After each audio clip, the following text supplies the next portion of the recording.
Hola y bienvenidos a Contraluz. Soy Jorge Lázaro y hoy, en nuestro episodio número 41, vamos a poner sobre la mesa un muro invisible contra el que chocamos casi todos, especialmente cuando estamos a punto de dar el salto al mundo profesional, el famoso síndrome del impostor. No es una enfermedad, pero sí una mentalidad tóxica que alimenta esa voz en tu cabeza que te dice que no eres un fotógrafo de verdad. Vivimos en la era de la hiperconexión visual y cometemos el error garrafal de comparar nuestro día a día con el escaparate perfecto de los referentes mundiales en Instagram. Eso nos lleva a paralizarnos, a menospreciar nuestro talento y, lo peor de todo, a regalar nuestro trabajo tirando los precios por los suelos. Hoy vamos a desmontar esta inseguridad. Te explicaré el concepto de las capas de conocimiento y por qué, para tu cliente, tú ya eres el experto. Veremos cómo dominar tu mercado local y, lo más importante, cómo justificar tu presupuesto con la cabeza alta, haciendo valer todo ese trabajo invisible de etiquetado, revelado y procesado que ocurre detrás del clic. Tienes la guía estratégica para empezar a valorar tu trabajo y tus tarifas en mi web, en jorgelazaro.es/podcast. Es momento de apagar las dudas y asumir tu posición. Nos vemos a contraluz.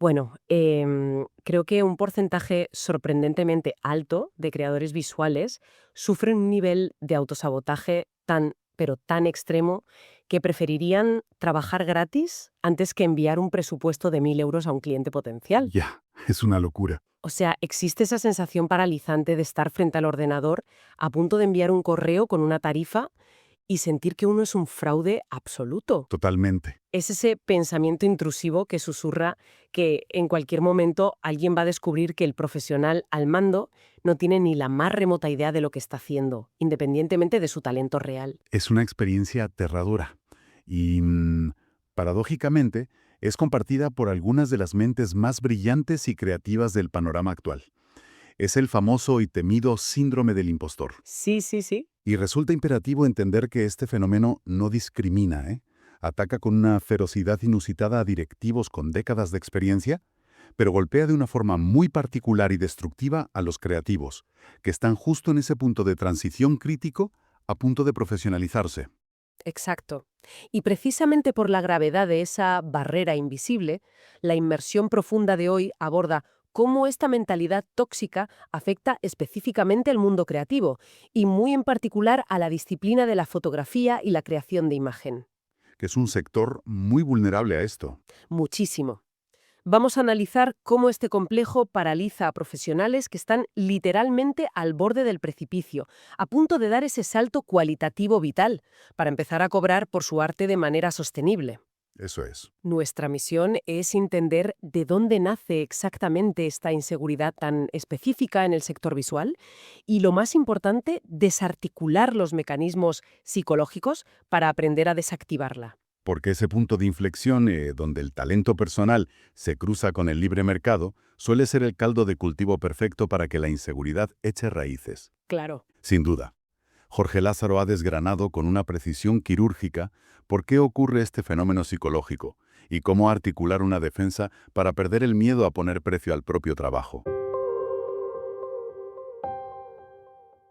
Vale, vamos a desgranar esto. Bueno, vamos a analizarlo paso a paso, porque el entorno de un fotógrafo o un creador visual actual parece estar diseñado casi maquiavélicamente para generar este síndrome. Día a día, ¿qué papel juega el consumo masivo de imágenes en esta percepción de inferioridad?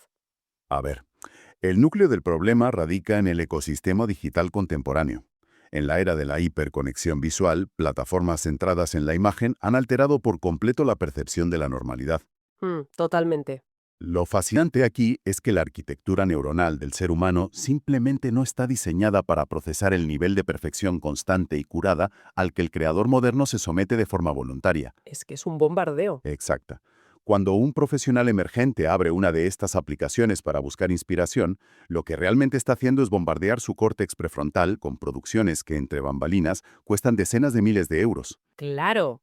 El problema es que la plataforma homogeneiza el formato. O sea, en la pantalla del móvil, una foto hecha en el parque del barrio con un presupuesto de 0 € ocupa exactamente los mismos píxeles que... Que una superproducción. Exacto, que una campaña global fotografiada en los glaciares de Islandia con iluminación de cine, modelos de alta costura. ¡Qué locura de contraste! Y el cerebro del creador que empieza a procesar ambas imágenes en el mismo contexto y el contraste resulta absolutamente demoledor para la autoestima. Esa es la trampa cognitiva, ¿eh? La homogeneización del formato borra el contexto de producción por completo. Lo que se expone en ese flujo infinito de imágenes no es, bajo ningún concepto, la realidad representativa del día a día de la profesión. Es un espejismo. Es estrictamente un escaparate perfecto. Se está observando el 1% del trabajo del 1% de los referentes mundiales. Ya. Esa imagen impecable que genera tanta ansiedad es el destilamo final tras años de ensayo, de miles de errores descartados que jamás verán la luz pública y del esfuerzo meticulosamente coordinado de equipos inmensos. Es que no están solos, claro. Para nada. Hablamos de directores de arte, estilistas, iluminadores, técnicos digitales y retocadores de altísimo nivel.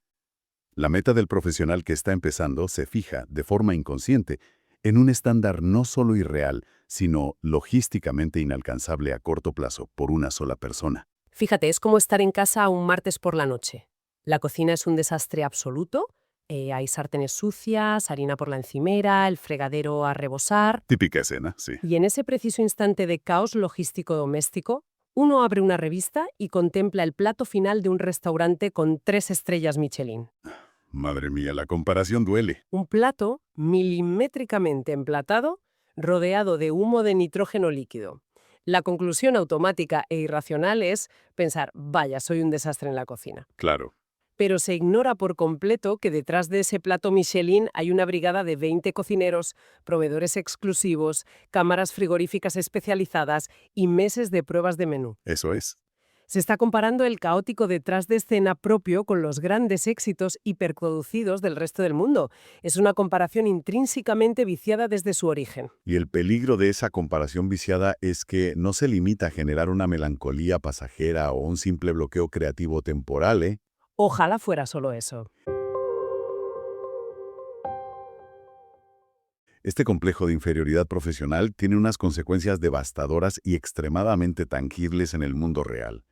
Consecuencias que emergen en el instante más vulnerable para cualquier autónomo o emprendedor. ¿Cuándo hay que hablar de dinero? Exacto, el momento en el que hay que hablar de dinero con un tercero. Y ahí es donde la teoría se estrella de frente contra el muro de la realidad comercial.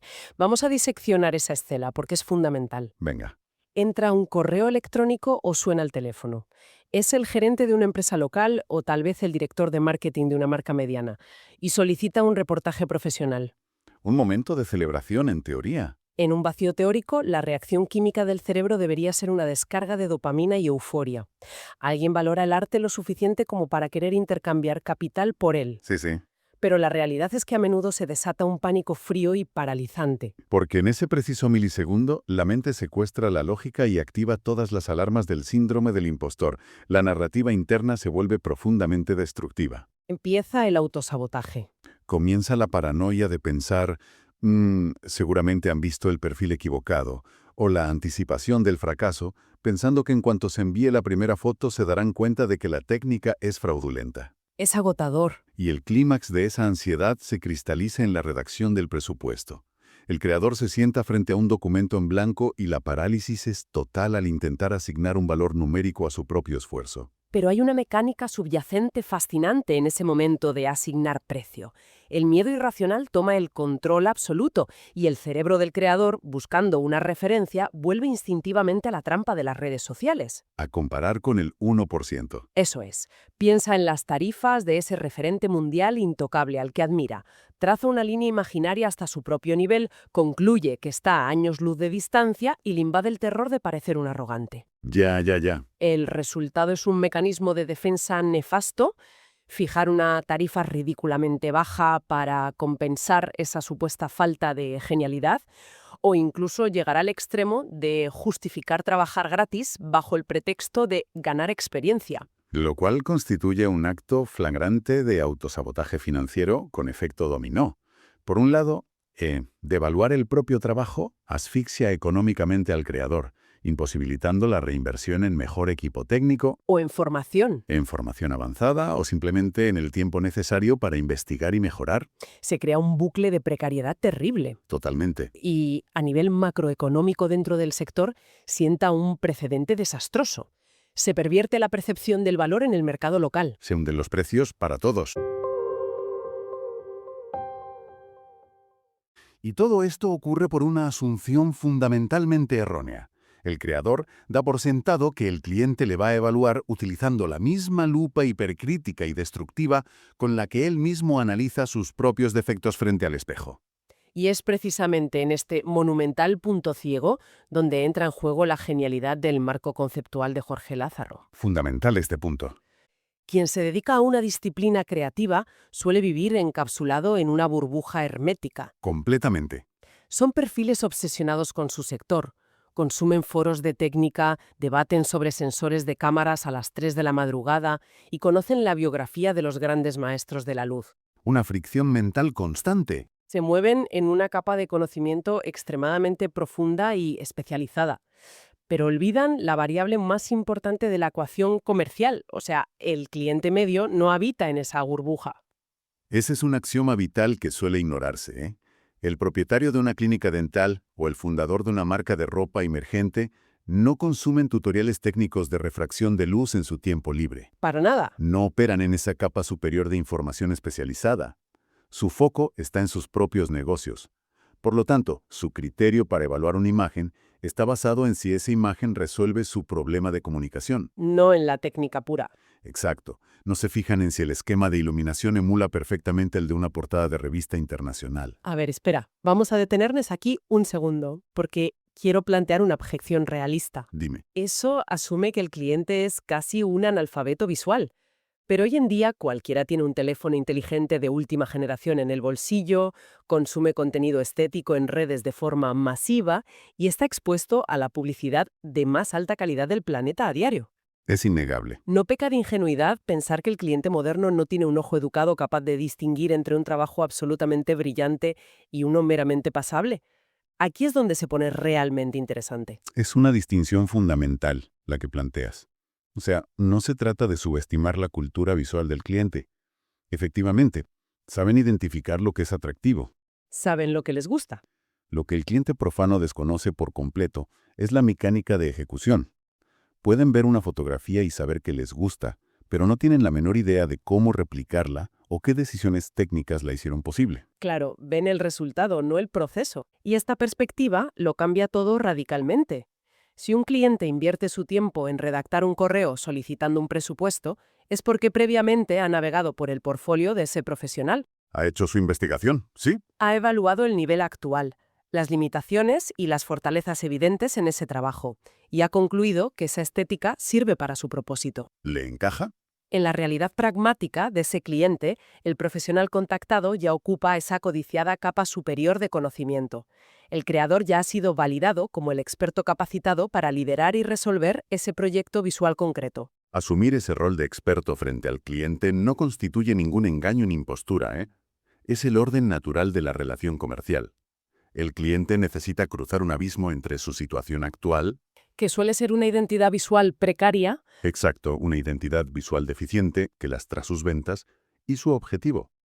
El fotógrafo o creador es simplemente el puente funcional que le permite cruzar. No le importa la existencia de un genio de la lente operando en París. le importa el que tiene enfrente. Le importa la fiabilidad y la competencia del profesional local que puede contratar hoy.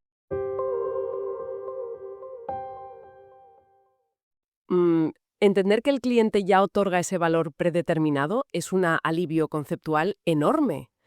Sin embargo, bueno, los conceptos no cubren los gastos mensuales ni sostienen negocios a largo plazo. Ya, eso desde luego. Surge la necesidad de traducir esa teoría abstracta en una práctica diaria que permita construir una confianza blindada, capaz de soportar la ansiedad operativa de los primeros años. Y el antídoto más eficaz contra esa inseguridad paralizante es aplicar lo que podríamos denominar realismo estratégico. Es imperativo frenar en seco la tendencia autodestructiva de medir el éxito incipiente contra la cima absoluta de la industria. Dejar de mirar a Instagram un rato. Requiere un giro de perspectiva, O sea, dejar de obsesionarse con la utopía de conseguir una campaña internacional en el primer año de actividad y comenzar a escanear el entorno económico inmediato. Se trata de la táctica pragmática de aspirar a ser el pez más competitivo en un estanque acotado, en lugar de diluirse en el océano. Exactamente. La confianza inquebrantable se forja tomando la decisión estratégica de convertirse en la opción indiscutible, la más profesional y fiable para el tejido empresarial del propio código postal. El mercado local. Hablamos de la ciudad, la comarca, el entorno local. Hay un mercado gigantesco y crónicamente desatendido compuesto por pequeñas y medianas empresas, estudios de arquitectura locales, restaurantes, clínicas y artesanos que se juegan la supervivencia diaria y que necesitan con urgencia profesionalizar su imagen. Y a veces pensamos que no tienen dinero.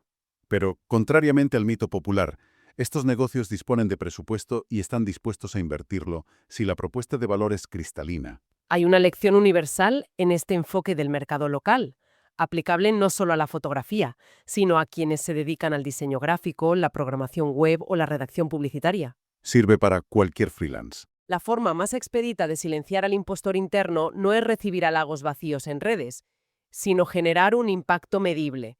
Cuando un profesional entrega un reportaje visual a la panadería de su barrio y meses después comprueba que esas imágenes han incrementado los pedidos o mejorado el posicionamiento del local, Eso lo cambia todo. claro, esa validación empírica y tangible reconfigura por completo la percepción del propio valor. Si conectamos esto con el panorama general de la trayectoria de cualquier profesional independiente, dominar estratégicamente ese mercado de proximidad aporta dos pilares fundamentales. A ver, El primero es la estabilidad operativa, o sea, un flujo de caja recurrente que elimina la desesperación financiera y permite mantener la independencia creativa. vital para no ahogarse. Y el segundo pilar es la validación externa innegable.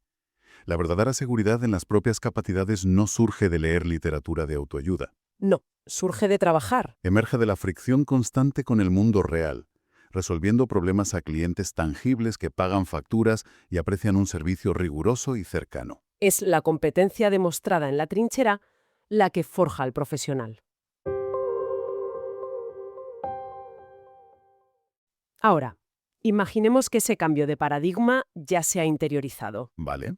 Se ha localizado al cliente perfecto en el entorno local, se ha celebrado la reunión inicial y la sintonía es absoluta. Pero queda la gran barrera final, el momento crítico que hace sudar frío a tantos profesionales. El presupuesto. Estructurar el presupuesto y justificar una tarifa que dignifique la profesión sin sentir que se está cometiendo un atropello económico. Esta fricción al presentar presupuestos proviene casi exclusivamente de una disonancia brutal en la percepción del valor entre quien crea y quien compra, ¿eh? Totalmente. Para el individuo ajeno a la industria, para el profano, la génesis de una imagen parece un evento mágico y casi instantáneo. Su marco mental reduce todo el trabajo fotográfico a una fracción de segundo. El clic. Eso es. El profesional llega al set, levanta su equipo, presiona un botón físico y el trabajo concluye. Bajo ese prisma distorsionado de extrema simplicidad, recibir una propuesta económica de 4 cifras resulta incomprensible y genera un rechazo inmediato. Claro, es que desde la perspectiva del desconocimiento técnico, el cliente asume que está pagando tarifas de cirujano por el simple acto motriz de apretar un disparador durante un par de horas en una mañana de martes. Por ello, la responsabilidad indelegable del profesional no es quejarse de la ignorancia del cliente, sino asumir el rol de educador. Es crítico articular, a través de un dossier de servicios o en la propia negociación, la profundidad del proceso. Hay que enseñarles lo que no ven. Hay que desmantelar la falacia del clic. Detrás de esa fracción de segundo operan infraestructuras ocultas inmensas. Hay que hacer visible la formación técnica continua, la amortización de inversiones de capital masivas en cuerpos de cámara de alta resolución, ópticas especializadas, estaciones de trabajo de alto rendimiento. Que valen miles de euros. Exacto. Sistemas redundantes de almacenamiento de datos para garantizar que el material del cliente jamás se pierda. Y pólizas de seguro de responsabilidad civil. Todo esto sin contar la preproducción logística, el análisis de marca y la búsqueda de localizaciones. Pero todavía queda por abordar el agujero negro del tiempo del creador visual, la dimensión oculta que el cliente jamás presencia, pero que devora la inmensa mayoría de las horas presupuestadas. La postproducción. la postproducción. Ese es el verdadero motor que transforma un archivo digital crudo en una herramienta de comunicación pulida y profesional. Y el error común aquí es intentar explicarle al cliente funciones oscuras del software que no le interesan en absoluto. Efectivamente, la clave no reside en enumerar herramientas de software, sino en traducir el esfuerzo técnico al lenguaje de valor y seguridad para el cliente. Hay que detallar las fases del trabajo de fondo. O sea, desglosarlo. La primera etapa es el procesado inicial y la criba. El cliente debe entender que esto no es pasar fotos al ordenador. Es un proceso exhaustivo de análisis crítico sobre cientos de archivos, donde un ojo experto, fatigado y concentrado, evalúa microexpresiones, nitidez crítica y composición. Solo para aislar las mejores. Exacto. Para aislar únicamente las imágenes que representan perfectamente los valores de su marca. Y tras esa curación de contenido, viene el trabajo de desarrollo del color, que no es aplicar un filtro genérico de Instagram, sino un proceso de ingeniería visual. Exacto. Se trata de homogeneización y coherencia. Cuando se procesan decenas de imágenes, el trabajo técnico consiste en asegurar que la exposición, la temperatura de color y el contraste mantengan una uniformidad absoluta. Que todo respire la misma atmósfera. Se le explica al cliente que este esfuerzo garantiza que, ya sea que utilice la imagen número 3 o la número 40 en su catálogo, su marca proyectará la misma calidad, solidez y estética impecable. Y finalmente está el retoque avanzado, donde se invierten horas en limpiar distracciones, modelar luces y preparar los archivos para que rindan perfectamente tanto en una enorme valla publicitaria en la autopista como en la pantalla de un móvil de 5 pulgadas. Entonces, ¿qué significa todo esto? Es un trabajo colosal. Una forma muy gráfica de visualizarlo sería compararlo con la producción de una gran obra de teatro comercial. El día del reportaje fotográfico es, a todos los efectos, la noche del estreno. Es cuando se levanta el telón, hay público, nervios y acción visible. Sí, sí. Y el cliente, de forma natural, cree que está pagando únicamente por las entradas para ver esa función de 2 horas. Pero el presupuesto real no puede cubrir solo las 2 horas de función. Exactamente. El presupuesto que el profesional presenta tiene que financiar los 9 meses de trabajo invisible previos y posteriores. El iceberg debajo del agua.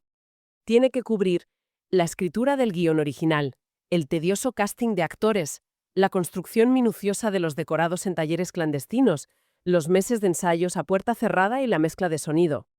Si el profesional solo cobra por la noche del estreno, el teatro se arruina en una semana. Totalmente. Cuando se desglosa el dossier de servicios no como una lista de tareas técnicas, sino como el organigrama de una producción completa, donde se garantiza la seguridad, la coherencia de marca y un producto final impecable, la hostilidad hacia el precio desaparece. El cliente deja de percibir un gasto arbitrario y comprende que está realizando una inversión empresarial justificada y blindada frente a riesgos. Y fíjate, el beneficio oculto de este ejercicio de transparencia es bidireccional. Al obligarse a redactar, cuantificar y estructurar cada una de estas fases invisibles, el propio creador toma conciencia objetiva de su monumental carga de trabajo. Se cura a sí mismo. Al ver sobre el papel la magnitud de su propia infraestructura, el síndrome del impostor pierde tracción. El profesional deja de disculparse por sus tarifas y comienza a defender con vehemencia el valor de su tiempo y de su pericia técnica. Es una reestructuración cognitiva imprescindible. Haciendo una síntesis del terreno que hemos cartografiado hoy, ha quedado claro que la parálisis del síndrome del impostor en el sector visual germina casi siempre en la toxicidad de las comparaciones asimétricas. Ese 1% inalcanzable. Nace al contrastar el trabajo crudo y solitario del día a día con el 1% más elitista, hiperproducido y curado del escaparate global. Pero hemos explorado cómo neutralizar esta amenaza a través de la acción deliberada. Paso a paso. Primero, aceptando sin reservas la posición de experto que el cliente, de forma pragmática, ya ha validado. Segundo, implementando un realismo estratégico feroz, enfocando los esfuerzos en dominar el mercado local para obtener resultados empíricos que consoliden la confianza profesional. Eso es fundamental. Y por último, dominando el arte de educar al cliente, traduciendo el extenso y complejo trabajo invisible de postproducción y logística en un lenguaje de valor añadido que justifique unas tarifas dignas y sostenibles. Es un mapa de ruta excepcionalmente claro para transitar del miedo a la plena profesionalización comercial, ¿eh? Sin embargo, al observar la estructura de esta evolución y notando cómo la justificación actual del valor económico se ancla de forma tan profunda en la exhibición del esfuerzo técnico invisible, esto plantea una pregunta importante y hasta cierto punto desestabilizadora para el sector. Adelante, a ver. Si en el ecosistema actual la defensa de un presupuesto profesional depende en gran medida de poder explicarle al cliente ese laborioso proceso manual, Las horas interminables de criba, sí, claro. las horas de criba visual, la ecualización meticulosa del color, el tedioso retoque de limpieza o la preparación técnica de archivos, ¿cuál será el paradigma en un futuro inminente cuando las herramientas de inteligencia artificial general asuman y automaticen la práctica totalidad de esa ejecución técnica en cuestión de milisegundos? Ostras. Si la justificación basada en el número de horas invertidas frente al software se desintegra frente a la automatización extrema, ¿forzará esto a los creadores a despojarse definitivamente del miedo y empezar a cobrar única y exclusivamente por el valor incalculable de su visión artística pura, su empatía estratégica y su perspectiva intrínsecamente humana? Madre mía, es un replanteamiento de los cimientos mismos de la industria creativa. La barrera protectora del tiempo de edición dejará de servir como escudo para justificar el valor monetario ante el mundo y ante uno mismo. Nos dejará expuestos. Un concepto tan fascinante como vertiginoso para dejar flotando en el aire hasta el próximo análisis a fondo.